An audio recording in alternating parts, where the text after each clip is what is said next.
Bonjour chers internautes de IGFM.sn. Nous avons le plaisir de recevoir aujourd'hui comme invité à votre émission 13 minutes pour convaincre M. Serigne Lamine Bara Gaye, responsable APR à Mbacké, chargé des élections, par ailleurs coordonnateur de la cellule Initiative et Alerte CIA. Bonjour M. Gaye. Bonjour ou bonsoir à Ronan, à tous les téléspectateurs ou internautes de IGFM. C'est avec plaisir que je vous reçois ici dans mon bureau. M. Gaye, l'élection présidentielle a vu la réélection du président Macky Sall pour un nouveau mandat de 5 ans. Globalement, quelle analyse faites-vous des résultats? Oui, je pense que c'est d'abord des sentiments de satisfaction.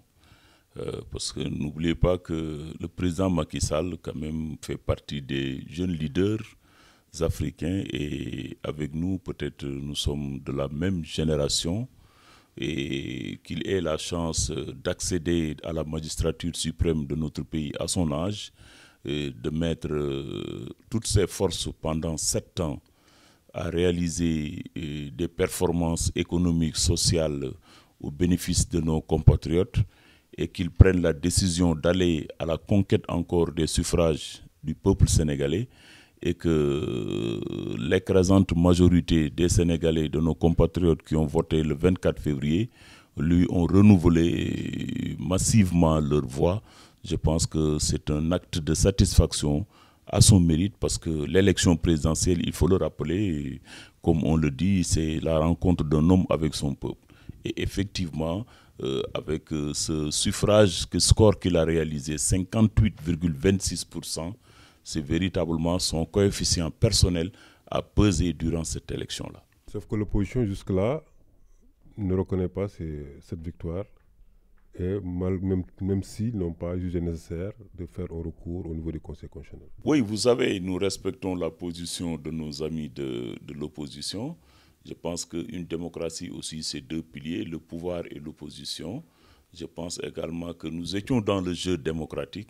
Le président Macky Sall a gagné et ce que nous attendions de lui, en tout cas moi personnellement, je m'attendais à ce que le président Idrissa Seck, Ousmane Sonko, qui du reste ont réalisé quand même des scores assez raisonnables. Et ne serait-ce que pour ça, je pense que pour participer à la consolidation de notre démocratie et pour renvoyer un signal fort à l'opinion internationale, je pense qu'ils auraient dû avoir l'amabilité quand même et la courtoisie d'accepter ces résultats et de prendre le téléphone pour féliciter le président Macky Sall. Mais maintenant, ils ne l'ont pas fait, c'est leur droit le plus absolu.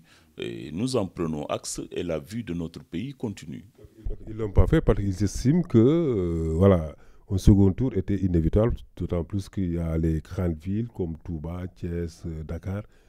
Si on gagne ces zones, même si mathématiquement le président de la République a gagné plus de régions, Non, je pense quand même que toute proportion gardée, personne ne peut remettre en cause le vote des Sénégalais. Je pense que ça, c'est leur position d'opposant. Mais je pense que ce scrutin-là, à tous les points de vue, ça a été une réussite. D'abord, du point de vue de l'organisation.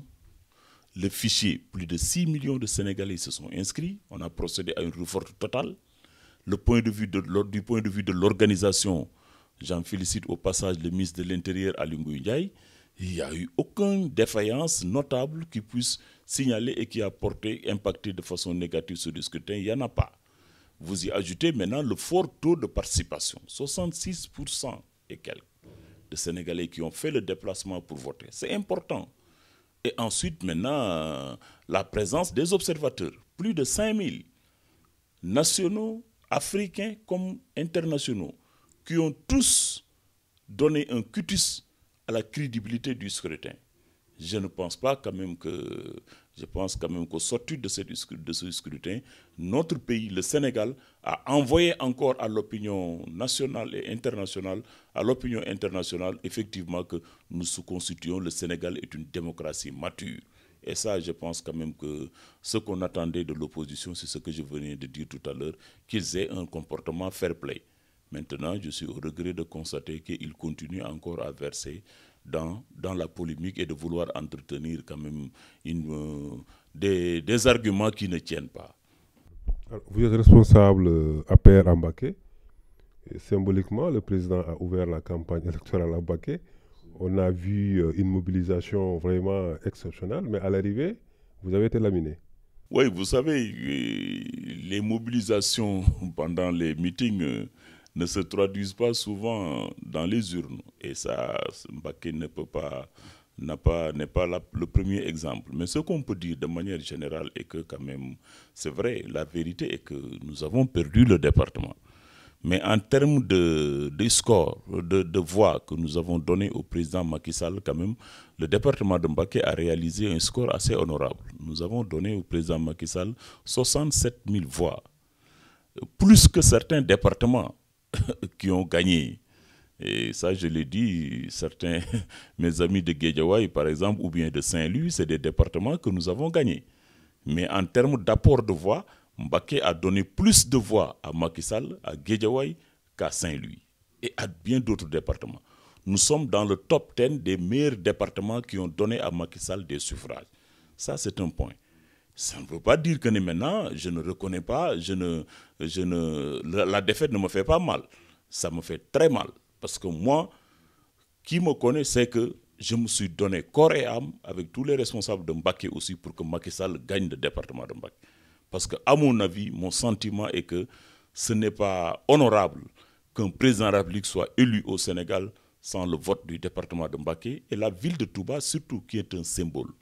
D'autant plus que le président Macky Sall, à sa décharge, a fait des réalisations importantes au profit du département de Mbacké, mais de la ville de Touba en particulier.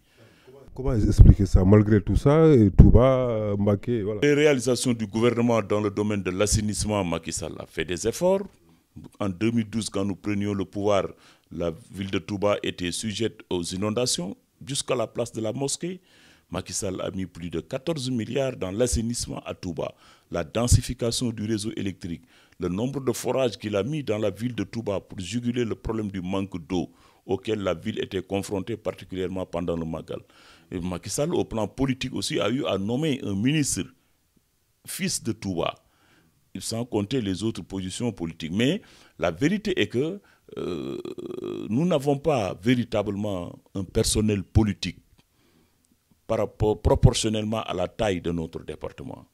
Mbacké, quand même, est un département qui, du point de vue de la tradition, depuis nos honorables doyens qui nous ont précédés dans la scène politique, je veux parler de Sambele Diop, de Amadouka, jusqu'à notre dernier grand frère arraché à notre affection, le grand Iba Gueye. Mbacké a toujours eu une tradition de siéger dans des sphères de décision de l'État. Je veux parler des positions de ministre, de directeur général, de PCA, etc.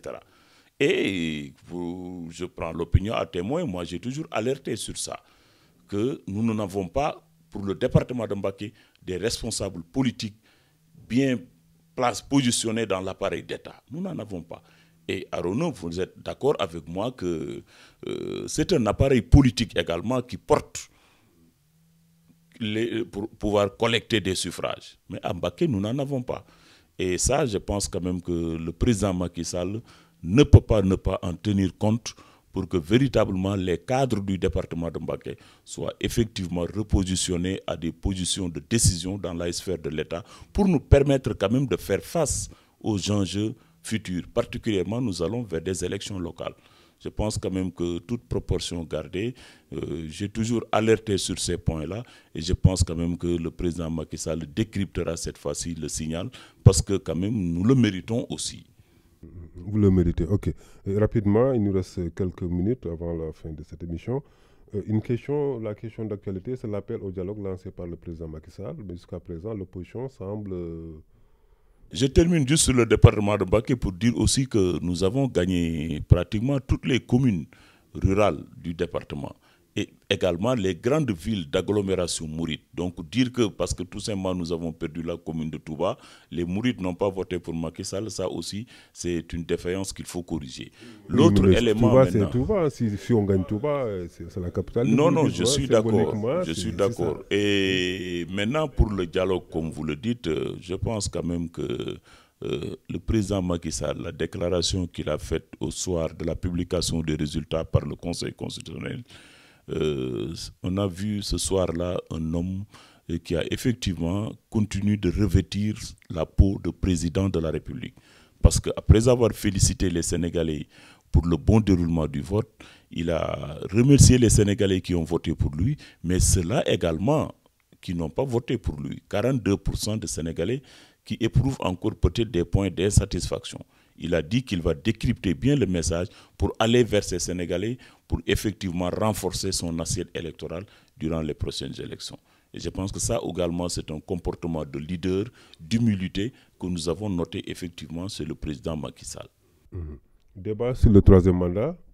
Non, le troisième mandat, je pense quand même que toute proportion gardée, le président a déjà sifflé la fin de la récréation. Quand la question a été agitée récemment, vos confrères ont sorti les archives, les déclarations du président Macky Sall en 2007.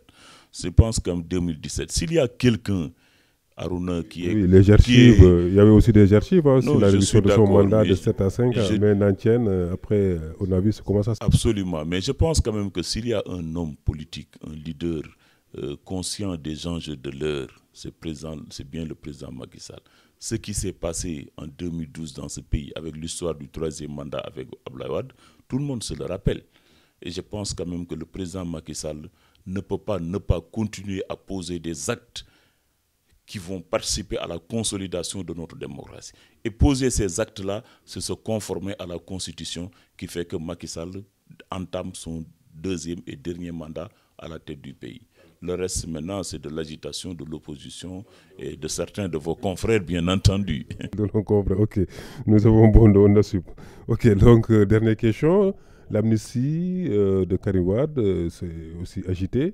Et la probable libération de Khalifa Sall. C'est ces deux questions rapidement qui les votent. Absolument. Je pense quand même que les personnes que vous venez de citer, c'est des compatriotes, c'est des leaders politiques, particulièrement Khalifa Sall. Moi, ma position a toujours été que nous souhaitons à Khalifa Sall qu'il recouvre la liberté. Maintenant, pour Karim Wade, c'est autre chose parce qu'il a été condamné de prévarication, de détournement de deniers publics, d'enrichissement illicite, je veux dire, jusqu'à une somme astronomique.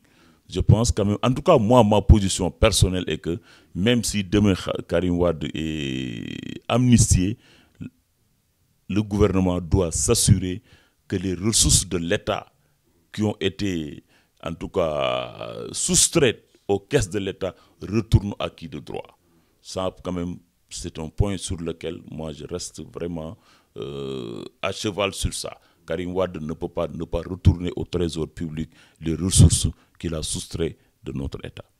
Je vous remercie et je pense encore une fois à lancer un appel. Je pense qu'aujourd'hui, le président Macky Sall vient d'être magistralement réélu et nous pensons quand même que durant les 5 années à venir également, il va continuer à poser des actes allant dans le sens de renforcer nos performances économiques, mais également de travailler à consolider notre appareil politique qui est l'Alliance pour la République. Et consolider l'Alliance pour la République, c'est prêter une oreille attentive à tous ces cadres qui, depuis 2012, continuent à mouiller le maillot et à l'accompagner au plan politique.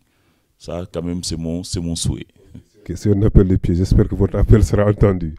Donc, merci. Nous recevions aujourd'hui comme invité à votre émission 13 minutes pour convaincre, M. Lamine Bara Gaye, plutôt, responsable APR à Mbacké, chargé des élections, par ailleurs coordonnateur de la cellule Initiative et Alerte CIA. Rendez-vous la semaine prochaine. Merci, M. Gaye.